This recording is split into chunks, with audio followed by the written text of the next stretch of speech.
এখনো প্রবাহিত সিন্ধু নদ। কলমে জগৎপতি তা, কণ্ঠে শ্রাবণী চ্যাটার্জি। ভারতীয়দের আদি বাসস্থান দুই নদ, তীরই সিন্ধু। তাই তো এই অধিবাসীদের নাম হয়ে যায় হিন্দু। 47-এর ভারত ভাগে করেছিল কিছু ফন্দি।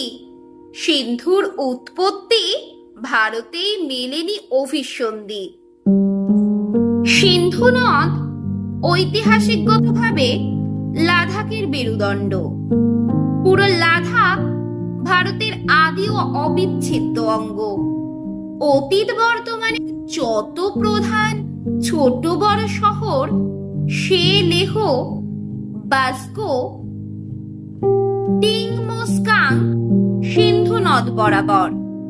সিন্ধু ভারতের ভূগোল ইতিহাস অকাট্য প্রমাণ, যা হিন্দু ধর্ম সংস্কৃতিতে ব্যাপকতার চরম সম্মান।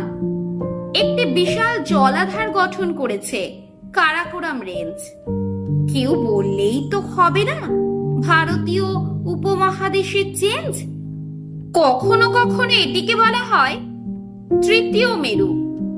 পূর্ব পশ্চিমে কারাকোরাম, শালতোরো রেঞ্জটি সরু। 76 কিমি লম্বা কারাকোরাম দীর্ঘতম হিমবাহ। আবার বিশ্বের অমেরু অঞ্চলে দ্বিতীয় দীর্ঘতম হিমবাহ।